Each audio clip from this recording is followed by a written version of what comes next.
Hello everyone, and welcome back to I edited the Shadow Clone Jutsu intro last time, I'm not doing it again. So here we are once again taking a look at a clan that got slapped down pretty hard by the last ban list. This was originally supposed to be a Yasuye deck list because I really like Yasuye and I really liked abusing Tenma. If you've seen my other Murakumo deck profiles, you'll know that I was a really big fan of Tenma as a card, but unfortunately with Tanba gone, being able to use and abuse Tenma has become much more difficult just based on the fact that he retires himself at the end of every battle. And now we don't have Tanba to be able to put him back into the deck with other things. So that route was out. I originally didn't consider Shirayuki just because the main kind of playstyle I wanted to do with Murakumo was a multi-attack beatdown style build, and the more I tried to shoehorn Tenma into there, it became more and more difficult. And I was trying to all sorts of different cards to find ways to force cards back into my deck, and just none of it was consistent, none of it worked out really well. And then I realized I was being dumb, and Clan Collection gave us everything we needed. Rather than focusing on Tenma as our beat stick and having the Yasuye plays, it just made more and more sense to go towards these two new rearguards that we got in Clan Collection, and then just using Shirayuki as our Vanguard to keep our opponents at low power levels so that all of our pokes are much more threatening. This inadvertently ended up becoming kind of a Shirayuki Shadow Stitch-esque build, and it's really fun. So with all that said, let's go ahead and get right into the deck list. All right, so here we are on deck log. We're going to start, as we always do, with the main deck. And first things first, I want to go over what I kind of consider the core of this deck. Starting off with the grade 3s, we have both of our Shirayukis. Gone over this before, but 6-Flower Phantasm Shirayuki is just a fantastic card. It counts as the regular Fantasy Petal Storm Shirayuki, both in our deck and our drop zone, which is very important for some of our other key pieces. It also has a fun skill when placed on Guardian Circle to Soul Blast 2 and minus one of our opponent's units by 30k. Unfortunately, that is only until end of battle, not for the whole turn the way the other Shirayuki is. But the main reason we run this is because of its skill that is usable on both Vanguard and Rearguard, where whenever something attacks and doesn't hit, as long as we have a Shirayuki Vanguard, which ideally we will because our main grade 3s are all Shirayukis, we can counter blast one and minus one of our opponent's units by 10k. Typically, that's going to be the Vanguard, just so that we can continue to push their face in. And then if it's on Vanguard, we can Superior Call a Shirayuki from the drop zone. Really, that's only going to happen if we're going first and ride up to grade 3 first. That's the ideal scenario there. We have a pretty solid grade 3 turn in this deck with a lot of multi-attacking and power descaling. But all in all, this is just a fantastic card. Next, we have our regular Fantasy Petal Storm Shirayuki. Talked a bit about it already, but Vanguard, Rearguard, Guardian Circle. Whenever it's placed, Soul Blast 2, choose 3 units, they get minus 5k, and then if it's on Vanguard or Guardian, it's 10k instead. Really, really good. This is more often than not our preferred ride target whenever we're going second and going to stride. It basically gives us a immediate front trigger for everything that we call an attack with that turn, which is really good. Also, a skill that I is often forgotten about for me is when it's on Vanguard, when it attacks and doesn't hit, you can bounce a Shirayuki from your drop zone back to your hand. And that's cool. I honestly don't know if I ever do that or not. I kind of forgot that was a skill because really the important thing is the power minusing. Now, I've talked about it a bit already, but our new kind of key pieces for this deck came in the form of our new Clan Collection cards. And we're going to start off by talking about Lady Silhouetta, because she's essentially one half of what we used to use Tenma for. Vanguard and Rearguard when she's placed from hand specifically, so you can't really abuse this skill, unfortunately.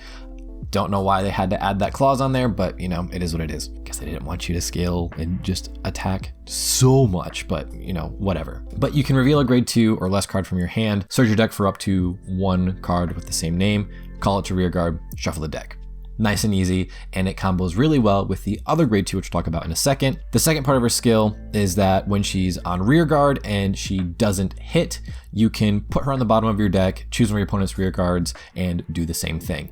So this is kind of our replacement to Tenma with a pseudo Shadow Stitch skill attached to it. Reason why this is important is because, like I said, without Tanba, we don't have a lot of ways of putting things back into our deck. So things like Lady Silhouette are perfect because they go back to the deck for us to superior call them out later. The other new card in Fright Sickle, and Fright Sickle is essentially our new Tenma. This is the main card that we really want to use and abuse. It has sort of the other half of the Tenma scale to gain power. This is the card that we are going to more often than not be hoping to target with Lady Silhouette, just because when he attacks, we can have him get plus 5k, which already he'll be pushing for numbers if we minus our opponent's power with Shirayuki, so making him a 14k or a 22k or a 19k depending on if he's boosted or on a Excel marker. But the main part of it is that at the end of the battle, if you do give him the power, he goes back to your deck. So like I said, goes back to the deck for us to pull him back out later. And then if he was placed by a card ability, you draw a card. So that's where Lady Silhouette's skill comes in, because then he's placed by a card ability, so he goes back to the deck and we draw a card. So these two new Stealth Fiends are just perfect for the deck. It gives us targets to continuously superior call and pull out from the deck, and then they go back safe and sound at the bottom of our deck for us to pull out and swing with later. Next part of our kind of core here, I would say, is Flute Blowing Stealth Rogue Kadogu. Kadogu, probably. This I consider part of the core because this just helps us push more aggression on the board. At the end of the battle, he boosts a grade 2 or greater rear guard. You can counterblast 1, discard a card, search your deck for up to 1 card with the same name, call it to an open rear guard, shuffle, right? So whatever he boosts, as long as it's a grade 2 or greater, we can get another one from the deck and then swing again. Now, typically we're gonna want this to be Fright Sickle, because like I said, Fright Sickle gains power and goes back to the deck. And if he's placed by a card ability, he draws us a card. So we can use something like Lady Silhouette, call out Fright Sickle, swing with Fright Sickle boosted by Kadogu. Fright Sickle will go back to the deck, draw us a card, and then we have the cost we need just from that draw alone to be able to discard for Kadogu. And an open circle, in case we didn't have an open circle, we can call out Fright Sickle again, swing, goes back to the deck, draws us another card. There's a lot of combo potential with this card, especially with the cards that are in this deck, and it works really, really well. Now, beyond just the core of our deck, our core, just grade 3s, our main aggro push engine, we then have our kind of resource gainers, which I consider things like Jakotsu Girl. Jakotsu Girl, classic Shirayuki support card, has again the kind of pseudo Shadow Stitch skill that when it doesn't hit, you look at the top 7 cards of your deck and look for up to 2 Shirayukis. You add 1 to hand and 1 to drop. Putting them to the drop is actually pretty handy in this deck because we have lots of ways of abusing them from the drop zone, adding them back to hand from the drop zone, so that's totally fine. Or you can fail to find and soul charge 1. So we can farm up soul for more Shirayuki abuse, or some of our G unit skills that also use soul, just fueling that up to be used later. To go along with that, we have Rainy Madam, again, another classic Shirayuki support card. Just whenever one of our units doesn't hit, put her into the soul, bounce a Shirayuki back from her drop zone to hand. And since both Shirayukis in the deck count as having the same name in the drop zone, you can add either. This is really great too, especially in premium, I find, because a lot of times we can ride over our Shirayukis, soul blast out our Shirayukis, and then bounce them back to hand with Rainy Madam. So that way we have another Vanguard to ride into next turn to get another marker, or stride fodder to be able to pitch to stride. Just opportunities are quite wide with this card. Lastly, we have Stealth Dragon Onibayashi. Now, this card I find to be very important to the deck, but it does require some skill and timing to play with. Main reason being because it has a Shadow Stitch skill at GB1 that at the end of the battle that our unit attacked a Vanguard, he gets the red text. The red text being you put him into the soul, and when your unit attack hits a Vanguard, so first you have to have a unit not hit and then they have to hit. So once something does hit, if you have a Vanguard with a Shadow Stitch ability or a Vanguard with Yasuya in its card name, you can draw a card and countercharge 1. This is effectively our only way to countercharge in this deck, so it is very important. Beyond that, it also just draws us cards and gives us soul. Now the thing is, you might have noticed, we have to have a Vanguard with Shadow Stitch or Yasuye in its card name, and both Shirayukis do not have either of those things. It's okay though, because most of our strides that we go into will have the Shadow Stitch keyword or have Yasuye in the card name. So you really have to time when you go into this card, and it can require a little bit of abusing the Shadow Stitch keyword in that maybe you swing with him by himself completely unboosted so that he can't hit just to proc that skill. And then all of your other units, you then put your opponent into a difficult situation where they have a bunch of skills that go off if something doesn't hit, and then you have this guy who goes off and just farms you resources if something does hit. So it really kind of forces your opponent into difficult situations this way. Like I said, requires a little bit of skill to play around and timing and knowing when to like search your deck and flood your board with this and stuff like that. But it really lets us kind of abuse things like Lady Silhouette and Kadogu, because both of those cost a counterblast, not to mention Shirayuki, which costs soul. This just can really help with a lot of that. And if you, because it's really easy to kind of like Kagebunshin things onto our board, we can do that with Onibayashi, get like 3 or 4 of them out on the board, and then forcibly proc the Shadow Stitch keyword, and then the second something hits, we're soul charging for, drawing for, counter charging for, what have you. You get the idea. It's really, really good.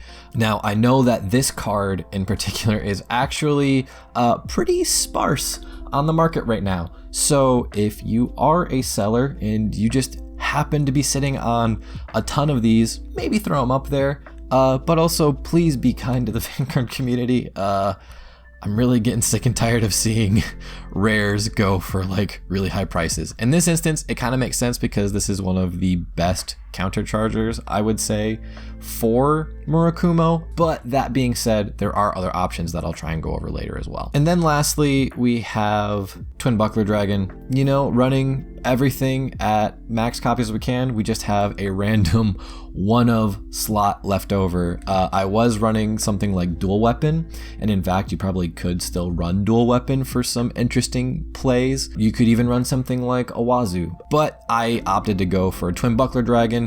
You can even go with like maybe the Shadow Stitch PG, just any grade 1 PG. The reason being was to try and open up some room in our trigger lineup to run more crits. Sure, we throw plenty of attacks at our opponent, but you know, you want to have that threat of crits. And plus our crits have utility outside of that as well. From there, we have our Heal Guardians. Heal Guardians, super important in premium, I would say. You have to have a really good reason to not run Heal Guardians, and Heal Guardians also seem to me to kind of revamp the whole grade 2 gaming aspect of premium right now. I've played plenty of games where either me or my opponent will stay on grade 2 for like several turns sometimes, just trying to like play around who gets first stride, and it's a lot easier with Heal Guardians giving you an automatic trigger power to help you survive through a turn. So that's really good. Then we have Hidden Scroll. I've gushed about Hidden Scroll, I think, in pretty much every Murakumo deck profile I've done. On place, you put it back from the deck, choose one of your units, call 2 copies of that same thing. The possibilities of this are really endless. It's just an instant 1-card board maker. And then especially with things like Fright Sickle, all of a sudden you've got 2 Fright Sickles on board that were placed by a card ability this turn, which will then go back to your deck and draw you 2 cards. It's really good. We have our draw PGs because we have to run PGs, and then we have 4 copies of Stealth Beast Scratch Cat. At GB1, it goes into your soul when your Vanguard attacks, draws you a card and gives your Vanguard plus 10k. Soul is really important in a Shirayuki deck, so as many ways as possible as we can have to get more soul is great. In fact, you could probably even run the new Overdress crits from Dragon Empire. There's kind of pros and cons to both. For the Dragon Empire crit, you can kind of call them down early game to farm up soul early, but you don't get as good of a power buff from those, and you also don't replace it with a card draw. So for that reason, I'm still opting to go with the Into Soul and Draw crits. You know, if you don't have access to these and you do have access to the Dragon Empire crits, go for that instead. And then lastly, we have our Overtrigger, because it's an Overtrigger. And, you know, have whatever opinion you want about Overtriggers, but you kind of have to run it. It's a necessity, I would say. Just having a one-of card that can sometimes just immediately save you from losing the game entirely,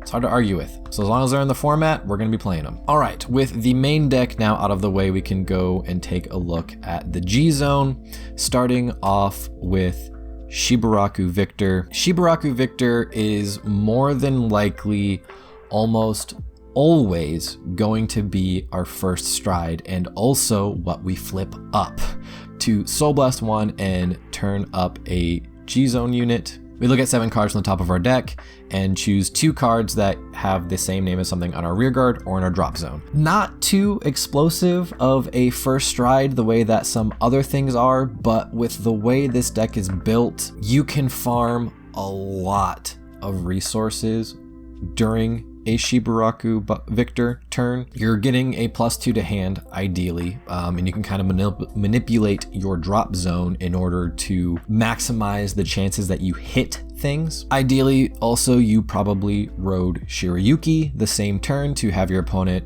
minus by 10k, and you have plenty of ways to like multi-attack and force damage with things like Shadow Stitch and Fright Sickle, so you can draw a ton of cards, and with things like Onibayashi, you can kind of force getting some resources back, farming soul, farming hand cards.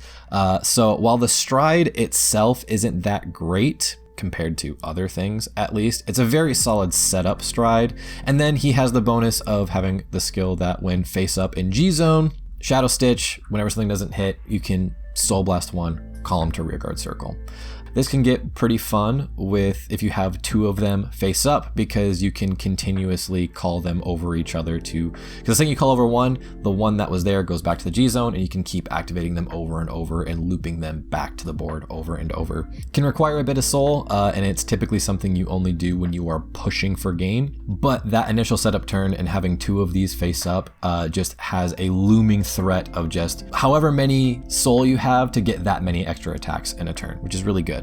From there, we have several finishing strides that we can go into after that.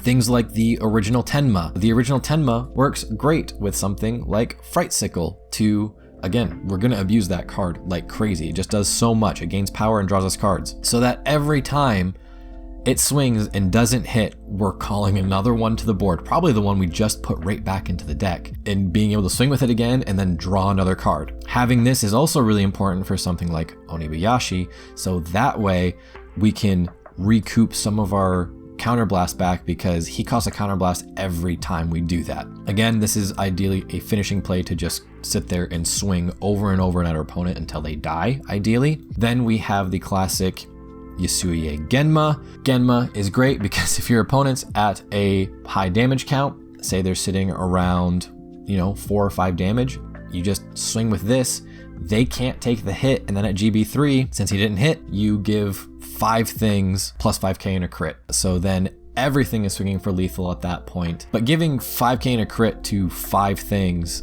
is really good, and it puts your opponent in a very tight spot when they're sitting at like 4 damage. Other than that, he also has the skill to Soul Blast, flip up a persona, and choose a card from your rear guard or drop zone and search your deck for up to 1 card that has the same card name. You call it to rear guard, and then you can return it to your hand at the end of the turn, but usually the things we call it just go back to the deck anyway, so that's kind of irrelevant. Then we also can't forget about our Sweetly Smiling Ice Petal Shirayuki. This is more than likely going to be a second stride in this deck if you don't go into something like Genma or Tenma, because, we're playing Shirayuki, so you might as well. If you have a way to build the board that you need for this card, you can minus your opponent by 5 to 15k and then get an extra 3 back row attacks potentially. So again, just really fun Shirayuki shenanigans of just dropping your opponent's power down and just making everything swing for numbers. Lastly, a really kind of like fun and explosive inclusion that I've been enjoying a lot is the GB8 Mandala Ryuo. This card is really, really fun with Shirayuki. And if you are able to either last or turbo yourself up to GB8 on a second stride, which is doable in this deck, we can draw a lot of cards and then just sit there and G-guard 3 times. If we can get to the GB8, and our opponent is at a high enough damage count, we can go into this, return 2 cards from our drop zone back to our deck, which is actually kind of potent in this deck because I find that by the time I'm to a point where I am able to go into this, my deck is very thin. And so putting things back like 2 crits or putting our over trigger back into our deck can honestly make a really big impact at that point. And then we search our deck for 2 cards with the same name as this unit. So as long as we're on Fantasy Petal Shirayuki, we can pull out either Shirayuki from our deck, either one of each or 2 copies of one. And then it gives those 2 cards the Shadow Stitch skill that whenever your Vanguard attacks and doesn't hit, you can move those rear guards in stand to the Vanguard circle and just swing again. So we get 3 Vanguard attacks with this, and this is actually kind of more potent because with enough counterblast, we can trigger our 6 Phasms Shirayuki every time our Vanguard doesn't hit as well to just force our opponent's power lower and lower and lower and make it even harder and harder for them to guard. So this is a really fun card to play around with, but if you don't want to go into this, or if you don't have the means to pick up a couple of Shirahaganos to make this play viable, you can also run a couple copies of Hamura Raider in your G zone to try and get the same effect of 3 Vanguard attacks in a turn. Just a little bit less explosive because we don't have the comboing with 6 Phasms Shirayuki dropping our opponent's power even lower. Then we have G-Guards. Shirahagano is, like I said, used because it's our G-Guardian flipper, so this can help get us to that GB8, but it's also probably one of the better G-Guards that Murakumo has, at least until Premium Collection, so please, Bushiroad, give Murakumo some good stuff in the next Premium Collection. A new G-Guard that's actually usable, a new stride that's actually usable for going first, and a first stride would be great. Besides that though, this card just gets plus 10k shield and gives our Vanguard the ability that whenever our grade 3 or less unit is ready from Guardian Circle, goes back to the deck. So pretty handy for just dropping cards to guard with and sending them back to the deck. Ideally to be called out again later. We have Shishi Yuzuki, moves one of our rear guards to Guardian Circle, gives it plus 5k, and then we search our deck for another card with the same card name as that unit, call it to Guardian Circle. So Shishi Yuzuki can guard for a pretty big number as well, especially if we're targeting grade 1s to get some really high shield, or some of our grade 0s, but then we're ripping triggers out of our deck at that point, which isn't great. Also is only restricted to when our Vanguard is attacked by our opponent's Vanguard, so usability is a bit less in that. And then almost lastly, we have Hogan Wing, who is similar to Shishi Yuzuki, but instead of calling it the unit to the Guardian Circle, how does this work again? He copies one of our grade 1 or greater rear guards, calls it to the Guardian Circle, and then puts it back to the deck. Easy shield buff, easy 10k shield buff. It's fine. And then lastly, Dismal. Dismal. Dismal's great just because he has resist and gives one of our units resist and that they just can't be targeted.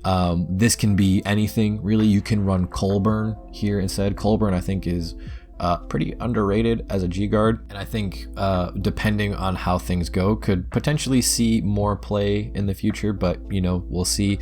You could also run any of the drop and draw clone G-Guards. I opted for Dismal just because sometimes I like to leave one of my rear guards on board for me to use copy skills, cloning skills to pull more out of the deck later, and I don't want my opponent to be able to do anything about that card on the board. Now, as far as like other options go, I've already mentioned things like Dual Weapon and Awazu. If you want to try and make room for those in your grade 2s, you can. Whatever you want to do there, both of those are pretty viable cards, I would say, and can get you some fun interactions. But I did mention how Onibuyashi is kind of scarce on the market. Some alternate options you can run there are something like Drench Serpent. The only thing there is that then it kind of requires you to drop your draw PGs entirely and then fill out your grade 1 lineup with more grade 1 PGs to be able to fit in the Drench Serpent. But then at that point, you're also kind of running even more 5k triggers, which really kind of hurts. Honestly, potentially the best one to run is probably Dart Spider, the old stand trigger from Murakumo, which just goes into soul and countercharges. It does 2/3 of what Onobayashi does, in that it gives us a soul and a countercharge, just doesn't draw us the card. But again, same situation as Drench Serpent, we're running a lot more 5k triggers at that point, which isn't ideal. Either way though, there's options you have for kind of restructuring this deck if you can't get every option that I've mentioned specifically for this deck. But also, like I said earlier, I just want to reiterate, there's probably a bunch of people sitting around with bulk of, it was the technical booster. So there's probably a lot of bulk sitting around, and I think probably what it is there's just a lot of people with stock that just haven't listed it because who cares about Murakumo, right? Especially now that Nui Daio's banned. But I would like to hope that maybe putting this out here raises a bit of awareness to the fact that this is a card that's usable and that there's probably more out there that people can list, I hope. Or maybe Bushiroad, next revival selection, can you reprint Onobayashi and Shirahagano? That'd be pretty cool. But anyways. Well, that is the deck, everybody. As usual, I hope you give the deck a try. It's a lot of fun. It's my favorite kind of deck because it's very aggro and has a lot of kind of like turns that feel like putting a puzzle together, where you're comboing things together in such a way to pull off as many attacks and swings as possible and to maximize your resource gain and stuff like that. It's really, really fun. That being said, I'd love to know what you think. Let me know if you do give this a try or any other recommendation suggestions you have for people in the comments as well. I tried to hit as much as I could with this, as I try to do with all of my deck lists, but I mean, there's a lot of cards and it's hard to get them all. That being said, thank you so much for watching. I hope you enjoyed it. If you can, like, share, subscribe, all the YouTube stuff, because it really does help me out a lot and I really do appreciate it. And Twitch is a thing. I stream on Twitch pretty regularly, so if you want to hang out there, that'd be really cool of you too. That being said though, I think that's all. Till next time.